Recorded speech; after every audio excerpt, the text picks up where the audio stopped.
तो हम लोग हो गए इसमें इसकी मीनिंग प्रोसेस कास्टिंग की कि प्रोसेस कास्टिंग किसको करते हैं। तो सिंपल सी पता चल गई कि जहाँ पर कोई प्रोडक्ट कई प्रोसेस से गुजरना तैयार होता है उसमें हम लोग कौन सा मेथड यूज करते हैं, प्रोसेस कास्टिंग मेथड। और कई लोग एग्जांपल दे दिया इसमें कि जैसे सोप बनाना है, वेजिटेबल ऑयल निकालना है, पेंट निकालना है और वार्निश वगैरह बनानी है, केमिकल प्रोडक्ट तैयार करना है। ये एक प्रोसेस नहीं तैयार होता है, कई प्रोसेस तैयार होता है, ठीक है ना। तो इसमें कई एग्जाम्पल हम लोग भी जोड़ दिए हैं। कपड़े वाला कपड़ा कारोबार हो, चाहे तेल निकालने का कारोबार हो, ये सब उसी में आता है, कई प्रोसेस से गुजरना पड़ता है। कैरेक्टरिस्टिक्स ऑफ प्रोसेस भी हो गया कि इसमें कैसे कैसे क्या क्या इसके फीचर है, क्या विशेषताएं हैं। इसके अलावा यहाँ पर आता है preparation of process casting account. ये सबसे पहले पढ़ लो इसमें problems of process casting. Process casting में क्या क्या प्रॉब्लम्स आएगी।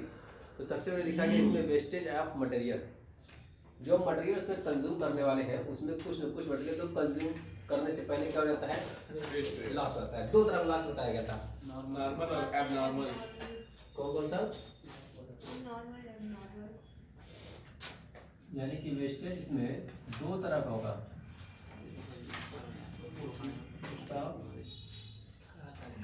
मटेरियल नंबर 1 कौन कौन सा? नॉर्मल वेस्टेज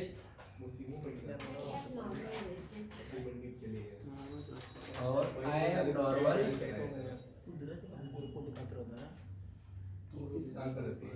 हाँ जी बताओ।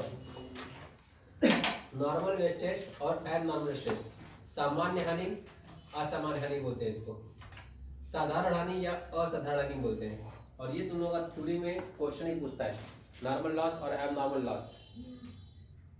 सामान्य हानि और असामान्य हानि को डिफाइन करिए या अंतर बताइए। 10 नंबर का क्वेश्चन पूछता है दोनों से। तो क्या होता है पहले तो इसका कॉन्सेप्ट समझो। नॉर्मल लॉस किसे कहते हैं और एबनॉर्मल लॉस किसे कहते हैं? वही ना जो सर कुदरती जो होता है जिसको रोक नहीं सकते वो हो ही जाता है हर हाल में, तो ठीक नॉर्मल लॉस हो है। जाता यानी जो नेचुरल होता है, जो कुदरत की तरफ से होता है, जो प्राकृतिक तौर पर होता है, आपका उस पर कोई वश नहीं है, कोई कंट्रोल नहीं है आपका, वो आप उसको कंट्रोल कर ही नहीं सकते। तो ऐसा लॉस जो होगा क्या करेगा, नॉर्मल लॉस है वो। क्या है वो? Normal loss. तो उसका क्या ट्रीटमेंट करना होगा उसके बारे में जानना है हम लोगों को। उसके अलावा एबनॉर्मल लॉस या एबनॉर्मल वेस्टेज। तो एबनॉर्मल लॉस का मतलब क्या हो जाएगा? जो हमारी लापरवाही और गलती की वजह से हो जाता है उसको। जो अपनी गलती की वजह से, जिस पर हमारा कंट्रोल था, हमारा बस था, हम चाहे तो रोक सकते थे उसको, उस नुकसान को होने से, और वो नुकसान हो गया तो उसको क्या बोलेंगे? Abnormal loss. ठीक है। एक इसमें और वर्ड आता है जिसको हम लोग बोलते हैं एबनॉर्मल गेन। ये क्या होता है? एबनॉर्मल गेन, असामान्य लाभ, असामान्य प्राप्ति। तो एबनॉर्मल लॉस जैसे है, एबनॉर्मल गेन जैसे उसका अपोजिट होगा। यानी आपने अनुमान लगाया था कितना परसेंट एबनॉर्मल लॉस हो जाता है, लेकिन हुआ नहीं, बल्कि फायदा ही हो गया। जैसे मान के चलते हैं कि अगर आप 100 केजी लगाते हैं कोई मटेरियल, तो ये मान के चलते हैं कि 100 केजी में 10% वेस्ट हो जाएगा। नॉर्मल लॉस वो होना ही होना है, उसको कर दो मैं 10%। इसका मतलब कितना होगा तब? 90 होगा। ये नॉर्मल लॉस हुआ 10%, इसमें कोई डाउट नहीं हो, दिक्कत कोई बात नहीं है। लेकिन जो तैयार हुआ एक्चुअल में वो 85 हुआ। हमने तो अनुमान लगाया था कि भाई 10% होता है नॉर्मल, 10% नॉर्मल होता है, तो 90 तैयार होना चाहिए था। तैयार कितना हुआ? 85। जो 5 यूनिट हो गया वही क्या हो गया आपका? इसका मतलब ये आपकी गलती की वजह से हुआ होगा, आपकी लापरवाही की वजह से हुआ होगा। ये क्या है आपका? एबनॉर्मल लॉस है। क्या है? Abnormal loss. इतना क्लियर है? ये एक डेफिनेशन हो गई। यहाँ पर लिख सकता हूँ कि अगर 100 के लिए आप लगाते हैं और 10% इसमें भी वेस्ट मानते हैं, तो होना कितना चाहिए आपको? 90 केजी होना चाहिए। नहीं जानते हो कितना तैयार हो गया आपका? 92 केजी नॉर्मल होना चाहिए। तो 10% होना चाहिए था, लेकिन हुआ कितना आपका? 90 तैयार होना चाहिए, 92 तैयार हो गया। 2 यूनिट क्या हो गया आपका? गेन हो गया एक तरह से। अब जो अनुमान लगाया था उसमें आपने इतना कंट्रोल किया, इतना ज्यादा एहतियात किया कि सारी चीजें आपकी मैनेज रही और आपको कोई नुकसान भी एक्स्ट्रा नहीं हुआ। 10% को भी आपने कंट्रोल कर लिया। 10% भी कंट्रोल आपने जो होना चाहिए था उसमें भी आपने एहतियात किया या उस पर इतना ध्यान दिया कि वो सारी चीजें जो और ज्यादा कास्ट बढ़ सकती थी, कास्ट को आपने कम कर लिया। तो हमारी यूनिट कितनी हो गई आपकी? 22 केजी तैयार हो रही है। तो 2 यूनिट जो हो जाएगा वो क्या हो जाएगा आपका एब नॉर्मल गेन हो जाएगा। ठीक है, तो सही मायने में नुकसान कितना हुआ 8 kg का हुआ। तो अब आपका खर्चा बचा कि नहीं बचा। ठीक है, तो इसको कैसे ट्रीट किया जाएगा। अगर एबनॉर्मल लॉस आएगा तो क्या करेंगे, नॉर्मल लॉस आएगा तो क्या करेंगे, एबनॉर्मल गेन आएगा तो क्या करेंगे। जब हम लोग अकाउंटिंग ट्रीटमेंट इसका चालू करेंगे, जब प्रोसेस कास्ट अकाउंट बनाना शुरू करेंगे, तब सारी बातें क्लियर हो जाएगी। फिलहाल अपना कॉन्सेप्ट हमें क्लियर करना है कि नॉर्मल लॉस और एबनॉर्मल लॉस किसे कहते हैं। ठीक है, एबनॉर्मल का मतलब जब नॉर्मल से ज्यादा हो जाए। एबनॉर्मल लॉस का मतलब क्या हो जाएगा, जब आपका लॉस या आपकी क्षति नॉर्मल लॉस से ज्यादा हो जाए। देख लो आपने लगाया था 90 होना चाहिए तैयार, हुआ कितना तैयार 85, तो उससे ज्यादा नुकसान हो गया। 10 यूनिट आपने नॉर्मल लगाया था, 15 यूनिट आपको नुकसान हो गया। तो जो जितना आपका एक्स्ट्रा हो जाएगा नॉर्मल लॉस से, वही क्या कहलाएगा, एबनॉर्मल लॉस कहलाएगा। क्लियर है। ये जो 2 किलो ज्यादा हो गया इसमें, हाँ, तो ये एबनॉर्मल गेन हो गया ना। गेन हो गया, ये एबनॉर्मल गेन है ये। क्लियर है। हाँ, ये था हमारे पास सबसे पहले वेस्टेज ऑफ मटेरियल। दूसरा आता है by product and joint product. अब एक को कम लगा भैया, बहुत हिला रहे हैं। आगे की चल जाओ, और हिलाते हैं, और हिलाते हैं, पूरा हिला के काफी चल रहा है। अब आता है by product and joint product. अब बाई प्रोडक्ट किसे कहते हैं ये बताओ। बाई प्रोडक्ट 2 नंबर की थ्योरी पूछता है तुम लोगों से, बाई प्रोडक्ट किसे कहते हैं। खरीदते हैं। तो बाई वो है क्या, देखो तो नहीं 2 हो जाएगा। सर किसी प्रोडक्ट से उसको 2 तरह की चीज़ बनाने आए, जैसे पेट्रोल से डीजल, मतलब पेट्रोल कच्चे तेल से पेट्रोल निकलता है। हाँ। और मोबिल मार्केट तो उसको क्या कहते हैं, जो पेट्रोल से निकलता है उससे बैग वगैरह बनाते हैं सब। हैं? कच्चे तेल से जो निकलता है, गिरिस निकलती है, हाँ। एक और पदार्थ निकलता है, उससे बैग, बेल्ट, चमड़े वाला सामान बनाते हैं। उससे बनता है। हाँ। अच्छा, चलो मैं नहीं जानता। तो क्या कहते हैं ये, जानते नहीं है। हाँ जी, चलो कुछ कहते हो मैं जानता हूँ, दुकान में ध्यान लेके। तो बाई प्रोडक्ट मतलब क्या हुआ, जो आपका मेन प्रोडक्ट है, यानी जिसके लिए आपकी कंपनी जानी जाती है, जिस प्रोडक्ट को आप तैयार करते हैं, जिसके लिए आप फेमस हैं, उसको प्रोडक्ट तैयार करने में उसका जो कचरा फचरा निकलता है, उसको भी आपने यूटिलाइज कर दिया। एक नया प्रोडक्ट तैयार कर लिया, उसको जो उसके कचरे थे उसको भी नया प्रोडक्ट बना करके उसको बेच दिए, तो क्या करता है बाई प्रोडक्ट। जैसे अभी जब एग्जाम्पल दे रहे हो तेल का, तो जब इसमें निकालते हो तो ग्रीस निकल के आई, ग्रीस। तो ग्रीस जानते हो क्या था, ग्रीस जो है ये कचरा ही है, था पहले पिछला, इसको उठा करके फेंक देते ले जा करके। उसके बाद लोग क्या किए कि उसको गाड़ी में गिरी और कहीं कहीं जहाँ जहाँ मुर्ची पुर्चा और ये सब लगने देते हैं, वहां पर जा करके लगना शुरू कर दिए। कंपनी वाले देखे कि जो हम लोग फेंकते हैं वो तो बड़ा इस्तेमाल में ले रहे हैं, तो कह रहे थे इस्तेमाल में ले रहे हैं तो उसको क्या करो कि डब्बा में पैक करके बेचना चालू कर दो, फ्री में फेंकते 2 रुपया मिलेगा, 1 रुपया मिलेगा, जो भी मिलेगा मिलेगा कुछ। कंपनी कहेगी हाँ भाई क्या नहीं मिलेगा, तो उसको फेंकना नहीं है अगली बार से। तो देखा उसने और उसको क्या कर दिया, बेहतरीन किस्म की पैकिंग आजकल ग्रीस की आती है, देखते हो कि छोटी बड़ी सब पैकिंग आती है ग्रीस की। तो क्या है, वो सब के सब कचड़े थे, लेकिन हमने उसको एज ए प्रोडक्ट तैयार करके उसको बेच दिया, जिससे हमारी कास्ट क्या हो जाएगी, ऑटोमेटिक कम हो जाएगी। पहले पड़ती थी 100 रुपया, इसको फेंक देते, अब 100 रुपये में कम 2 रुपया मिला, तो अब कितनी कास्ट बढ़ी, 98 रुपये कास्ट होगी हमारी। कास्ट घटी नहीं घटी। तो ये जो उसके कचड़े हैं उसको बेचने जो आपको फायदा हो रहा है, उसको क्या बोलेंगे, बाई प्रोडक्ट बोलेंगे। बाई प्रोडक्ट जैसे यही फर्नीचर काम होता है, तो इसके भूसी भूसा ये सब खुरसने में निकलता है ना, तो इसको क्या कर देते हैं, बेच देते हैं ले आकर के। 1 रुपये 2 रुपये कुछ भी मिलता होगा तो कम से कम उतना तो मिला। ठीक है, तो ये सब क्या है, बाई प्रोडक्ट कहलाएगा। कि अगर आप कोई प्रोडक्ट तैयार कर रहे हैं तो उसमें जो कचरे निकलते थे पहले उसको फेंक दिया जाता था, अब उसको क्या कर रहे हैं कि उसको भी अच्छी पैकिंग ले करके थोड़ा डिजाइनदार बना करके उसको भी मार्केट में लॉन्च कर दिया गया, तो उसको हम लोग क्या बोलते हैं, बाई प्रोडक्ट। जो कपड़ा बेच देते हैं, पेटी वगैरह, सब उसी में आ गया, बाई प्रोडक्ट में आ गया। लेकिन उसको बाई प्रोडक्ट कहाँ नहीं जाएगा, क्योंकि प्रोडक्ट जब तैयार किया था तो एक नया प्रोडक्ट बनना है, उससे उसके कचरों से क्या बनना चाहिए, नया प्रोडक्ट। तो कचरा मोबिल भी है, मोबिल जो भी है वो भी क्या है, कचरा ही है।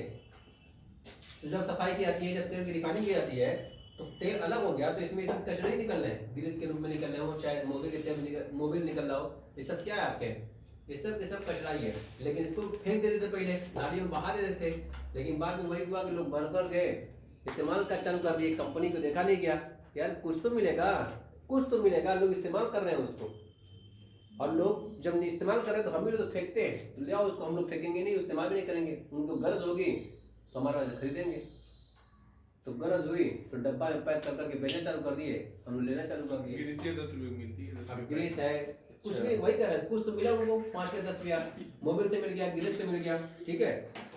तो देखें बाई प्रोडक्ट के बारे में जो ये बता रहा है, there are certain types of product the production of which leads to attainment of some secondary product और product of same level automatically which are termed as joint product or by-product. The expenses incurred jointly on joint product have to be distribution on each joint product. This lead to the ascertainment of the cost of individual product through process account. यानी जो हमारे process account में जो हमारे पास product तैयार होता है, खर्चा सब कुछ ज्वाइंट होता है, लेकिन वो क्या होता है अलग से कोई प्रोडक्ट तैयार कर दिया जाता है, उसको हम लोग क्या बोलेंगे, बाई प्रोडक्ट या ज्वाइंट प्रोडक्ट के नाम से जाना जाता है, ठीक है। उसके बाद फिर आता है यहाँ पर margin of profit, margin of profit. तो जाहिर सी बात है कि जब ये सारे खर्चों को हम लोग निकाल लेंगे तो हम लोग उस पर परसेंटेज रखेंगे प्रॉफिट का, तभी तो बेचेंगे। तो वो तो हर एक मैन्युफैक्चरर का काम होता है कि भाई पहले कास्ट पता करें, कास्ट पता करने के बाद प्रॉफिट रखें। तो इसमें भी वही बताया गया कि पहले आप कास्ट निकालेंगे, जितने भी प्रोसेस होंगे आपके, पहले प्रोसेस की कास्ट निकालो, first process, second process, third process, final product तक आप चलते रहो। जब जब कास्ट आपकी खत्म हो गई तब उसके बाद आप प्रॉफिट उसमें ऐड करिए और अपना सेलिंग प्राइस बन जाएगा, सेलिंग प्राइस में सेल करिए अपना, ठीक है। तो ऐसे भी जानते हो कि जब प्रोडक्ट तैयार होता है, मान के चलते हैं कि तैयार हुआ 12 रुपये का, कई प्रोसेस से गुजर करके, इसकी एमआरपी जानते हो कितनी रखी जाएगी, हैं 15 रुपया। एमआरपी कितनी रखी जाएगी, 65 रुपया, 65 रुपये रखी जाएगी। अब 20 में जो हमारे पास डीलर पीलर आते हैं ना, इनको जानते हैं कितने में दूंगा, 15 में दूंगा, 15 में दूंगा। अब ये चाहे डायरेक्ट कंज्यूमर को बेचे और चाहे ये भी किसी को दे दें, 20 में ये भी चाहे तो किसी को दे दें, कोई वो नहीं है। जैसे मेडिकल में देख लो, जो दवाइयाँ निकलती है, जो टैबलेट 25 पैसे का आते हैं, हम लोग 25 रुपये का मिलता है, 25 पैसे का जो प्रोडक्ट तैयार हुआ है छोटी टैबलेट, वो हम लोग कितने पड़ दिए, 25 रुपये पड़ रही है। इसी तो देखते हो कि इसमें कमाई कितनी है, 80-90% कमाई है, 80-90%। जैसे अभी यही दवा है 180 रुपये का कोई एक सिरप आता है, तो सिर्फ जानते हो कितने पड़ता है इनको, 20 रुपये का, 25 रुपये का, इतने ही का पड़ता है बस सिरप। अब ये तो अभी जानते हो कहाँ से नहीं है, ये मैन्युफैक्चरर से नहीं है। अब ये अभी होलसेलर को जाकर देंगे, डॉक्टर को पहुँचाएंगे, डॉक्टर जानते हो कितने पहुँचाते हैं, 38 रुपये का, 40 रुपये का पहुँचाते हैं। प्रोडक्ट कितने पहुँचा जाता है, 38 रुपये का, 40 रुपये का। इसका मतलब जिसको मिला 20 से 25 का, ये कितने पहुँचाया, 38-40 तक किसको, डॉक्टर के हाथ में। ये सब बीमार वाले जाते हैं अपना प्रोडक्ट लेकर के, तो कंपनी से उठाएगा 20 का। अब सोचो कंपनी कितना कमाई होगी, वो भी तो 2 रुपये, 4 रुपये, 5 रुपये जो भी कमाई होगी कास्ट के अलावा। उसके बाद ये बचेगा कितने का, 38,000 रुपये का। अब डॉक्टर सीधे कंज्यूमर को तो यही रेट देखेंगे, एमआरपी 1 रुपया, 180 रुपया 70 पैसा है, तो 181 बनेंगे, 180 नहीं देख सकते। अगर 180 रुपये 70 पैसा है तो 181 काटेंगे, 180 नहीं काट सकते, उनको घाटा हो जाएगा। ये सब 50% डिस्काउंट भी देते हैं एमआरवन साहब। हाँ, तो वही कर रहे हैं कि ये सब क्या बता रहा हूँ, अभी उस बीमारी की बात बता रहा हूँ तुमको। 20 रुपये को पड़ा कितने बेच रहे हैं, 38 का 50% छोड़ दो, ये 180 का 50% जाते हो तो 90 रुपया, 90 में थोड़ी दे रहे हैं वो, 38 रुपये का 40 रुपये का दे रहे हैं, ठीक ना। तो ये डॉक्टर के हाथ में जाता है और डॉक्टर सीधे इसी को देखता है कि 1 रुपया 180 रुपया 71 पैसा लिखा हुआ है तो पूरा लेंगे 181 रुपया, क्योंकि अगर 71 पैसा छोड़ेंगे तो घाटा पक्का होना। तुमको तो कह रहे 180 काट दीजिए, नहीं भाई घाटा हो जाएगा। 38 की चीज या 40 की चीज लिया होगा, बेच कितने में 180 रुपये की, और पैसा छोड़वा है तो छोड़ने तैयार नहीं होगा, 180 खरीद है। हाँ, अब जाके तुम्हारे मोहल्ले में वो राजी वाला कौन है, रोजी, 10% छूट देना चालू किया तो थोड़ा सा और मेडिकल पर मार पड़ी, नहीं तो मार पड़ी। पूरा मीटिंग करके उसके ऊपर चढ़ाई की है, तो सबसे कहता है बताना मत डिस्काउंट दिए, ये कह रहा है। हाँ, तो यूनियन उसकी होगी, तो यूनियन पे बात उठी होगी, भाई देखो ये ऐसे काम कर रहा है, हम लोग कमाने नहीं दे रहा है, लेकिन तब भी कमा रहे होंगे। वो तो सिर्फ कितना छोड़ रहा है, 10%, और कमाई जानते हो इसमें 70% 80% कमाई है। तो अगर 10% छोड़ा तब भी तो 60-70% कमाया। लेकिन ये मेडिकल वाले तो कुछ भी नहीं छोड़ते हैं। मैं बता रहा हूँ ना, पैसा अगर आ गया 180 रुपया 70 पैसा तो 181 का लेंगे, वो नहीं छोड़ सकते, 180 रुपये नहीं दे सकते। पैसा नहीं है तो जाओ वापस जाओ, घर से लेकर के आओ, गरीब रहे चाहे कुछ भी रहे। ये नहीं चाहे भाई ठीक है दे दे हटाओ, हो सकता है किसी बरकत से चाट और ग्राहक बढ़ जाए, नहीं कुछ सोचेगा, समझ में आई। तो 10% जब से देना चालू किया है तो थोड़ा सा इधर और आसपास में जो मेडिकल थे, जो बड़े पुराने मेडिकल थे, सब पर मार पड़ी है, क्योंकि अब इसमें भीड़ लगने लगी है। और अब इसके अलावा बहुत सारे मेडिकल खुल रहे हैं, तो वो सब भी 20% 30% डालने लगे हैं।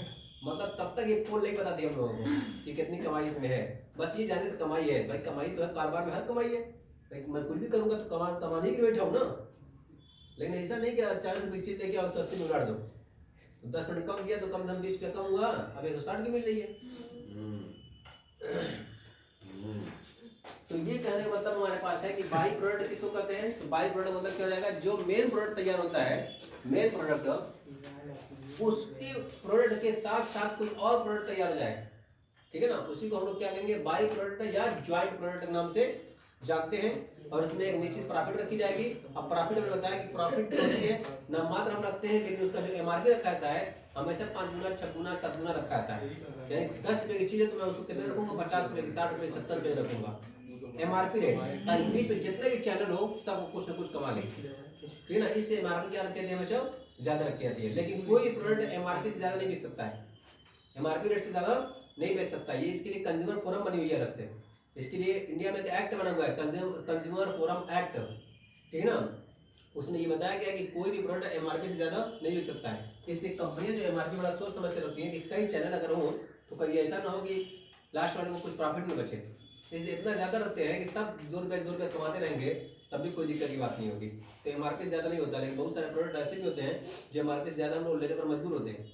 वजह क्या होती है कि मार्केट में है ही नहीं, और ये ब्लैकमेल कर रहे हैं। 40 की चीज है 50 में देंगे, वो बोलेंगे भाई एमआरपी लिखी हुई है, कल दूसरी जगह ले लो, यहाँ पर नहीं मिल पाएगा, शॉर्टेज है, कैसे कैसे माल आता है हम लोग जानते हैं। तब सब कंज्यूमर फार्म कहाँ रहता है, हैं? तब कहाँ रहता है कंज्यूमर फोरम तुम्हारे थोड़े ना बैठे हुए हैं सरकार वाले, तुम जाए कंप्लेन करो, सुनवाई नहीं हुई तब तो तुम बकायदा वीडियो बनाओ यहाँ से, और इनसे बात कहो भैया कितने प्रोडक्ट है, कहेंगे 50 का है, कहोगे 40 का है, कहेंगे कि नहीं भैया हम कैसे इसलिए क्या हम जानते हैं। ये बात प्रूफ के तौर पर तुमको जज के सामने पेश करनी पड़ेगी ना। तुम जाके ऐसे कर दो सुन लेगा कोई, तो प्रूफ ही नहीं किसी के पास, या तो प्रूफ जुटाओ, जैसे तुम लोगों की स्टोरी सुनाया था ना, वैसे ही प्रूफ जुटाना पड़ेगा, तब जाकर केस कर पाओगे। तो अपने ही चाहते कि यार वो भी लगा, वो भी लाइन लगा, वो ये प्रोटोन लेने के लिए, कि 50 में देना जानते तुम क्या करोगे, 50 ले 60 ले मुझे दे। तो मसला तो यहाँ पर ये है कि हम खुद बढ़ावा चढ़ावा दे रहे हैं इन सबों को कि ले भाई और कर और कमा। तो शॉर्टेज बनाते हैं, उसी में कोई आता है और पैसा 50 की जगह पर 60 में दे करके प्रोडक्ट लेके चलाता है, बाकी लोग जरूरतमंद परेशान रहते हैं भाई, उनके पास 40 रुपया नहीं है और जिनके पास पैसा है वो अपना उसका मिस यूज कर रहा है। हाँ जी चलो देखें, अब आता है यहाँ पर preparation of process cost account. अब प्रोसेसिंग कैसे बनाई जाएगी, कास्ट अकाउंट का जो प्रोसेस होगा, क्या क्या बनाया जाएगा, क्या क्या तैयार किया जाएगा, कैसे बनाया जाता है। तो हम बता दें कि जितने प्रोसेस होंगे उतने के लिए अलग अलग अकाउंट बनेगा। Process first account, process second account, process third account, या process A, process B, process C, मतलब जो भी प्रोसेसिंग का नाम दिया गया होगा ये लिखा जाएगा फर्स्ट सेकंड थर्ड। तो इसमें हर प्रोसेस में क्या जाएगा, मटेरियल, लेबर, डाटा प्रोसेस, ठीक है ना, ये सब सारी चीजें उसमें जाएंगी। एक आध प्रोसेस का नमूना मैं दिखाता हूँ यहाँ पर। इसकी तो कोई जरूरत है नहीं, मिटाई दें हैं, हो गया। चलो यही मैं बना देता हूँ 2 प्रोसेस नमूना उसका कि कैसे बनाया जाता है। तो सबसे पहले यहाँ लिखा जाएगा प्रोसेस ए अकाउंट। क्या लिखा जाएगा, प्रोसेस ए, ये है प्रोसेस ए अकाउंट।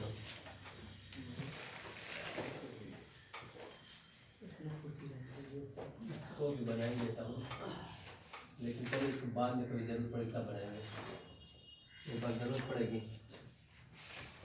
नंबर 1, हाँ जी इधर देखो, फिर प्रोसेस बी अकाउंट बनेगा। इधर तो क्या जाएगा इसमें, टू मटेरियल क्या जाएगा, देखते हो ध्यान से। No sir. तो ये पहला प्रोसेस है। Yes sir. पहला प्रोसेस को बनाने के लिए उसका भी तो कुछ मटेरियल होगा, तो उसमें सबसे पहले मटेरियल लगाया गया, फिर उसके बाद इसमें भी लगाया गया क्या, डायरेक्ट इमेजेस लगाया गया होगा, फिर इसमें भी कुछ क्या लगाया गया होगा, डायरेक्ट डिफरेंसेस, फिर इसमें भी कुछ लगाया गया होगा, इनडायरेक्ट डिफरेंसेस, और उसके बाद बाई पर देखो क्या क्या लगाओगे इसमें। सबसे पहले हो सकता है sale of normal loss, sale of normal loss by profit या by sale of by product. और यहाँ पर देखो ये खर्चा हुआ, ये जो नॉर्मल लॉस हो गया था उसको बेचा गया और बाई प्रोडक्ट को बेचा गया, उसके घटाने के बाद जो बचेगा इसी जो कास्ट आएगी उसको हम लिखेंगे प्रोसेस, कहाँ ट्रांसफर करेंगे इसको, बी अकाउंट में। इसका मतलब ये मान के चलो कि 1 लाख आया, इसको ये 5 घटाया गया, बाकी बचा कितना 95,000, यही 95,000 कहाँ जाएगा आपका, प्रोसेस बी में जाएगा। अगर कुछ भी नहीं है, नॉर्मल लॉस और नॉर्मल लॉस, इधर 1 लाख आया, इधर पूरा 1 लाख रुपया आ जाएगा बैलेंसिंग फिगर, तो 1 लाख पूरा कहाँ ट्रांसफर करेंगे हम लोग, बी में।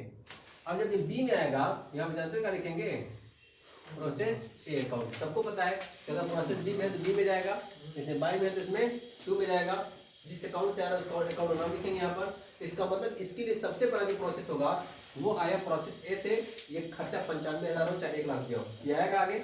उसके बाद फिर इस ये भी अपना कुछ ना कुछ रॉ मटेरियल लगाएगा, फिर वही सब सारी चीजें चलेंगे, मटेरियल, डायरेक्ट वेजेस और direct expenses to indirect expenses. अब यहाँ पर देखो इसमें भी लिखूंगा बिल्कुल वही सब चीजें, sale of normal loss by sale of by product, यहाँ पर लिखूंगा बाई फिनिश्ड गुड्स। इसका मतलब ये हो जाएगा कि फिर ये देखो 1 लाख पुरानी कास्ट थी, यहाँ 50,000 रुपये फिर और खर्चा हो गया, कितना हो गया 1.5 लाख, 1.5 लाख में से कुछ बेचोगे 2-4 हज़ार रुपये का तो घट जाएगा, बाकी जो हो जाएगा फिनिश्ड गुड्स की कास्ट निकल के आ जाएगी। अब फिनिश्ड गुड्स की जब कास्ट निकल के आ जाएगी तो इसी में प्रॉफिट रख करके हम बेचेंगे अपना, ठीक है। तो ऐसे ही जितने प्रोसेस होंगे ए बी सी सब में इसी जाएगा, पुराना वाला अगले में जाएगा। अब हो सकता है कि जैसे ये प्रोसेस सी में भी अगर जाना हो, यहाँ बाई फिनिश्ड गुड्स नहीं लिखूंगा, क्या लिखूंगा, बाई प्रोसेस सी अकाउंट लिखूंगा। अब जब सी अकाउंट खोलूंगा यहाँ पर तो क्या लिखा जाएगा, टू प्रोसेस बी अकाउंट, फिर उसके बाद यही सब लिखोगे, कुछ खर्चा होगा, ठीक है। तो ये सारे प्रोसेसिंग है, इस तरह से इसको लगाया जाएगा। तो कल मैं जो है इसका क्वेश्चन चालू करूंगा। क्वेश्चन एकदम सीधा सीधा लगा है, इलेक्ट्रिसिटी बहुत आसान है, खत्म कर दिए, खत्म कर दिए, हो गया। कल तक दूसरा खत्म हो गया।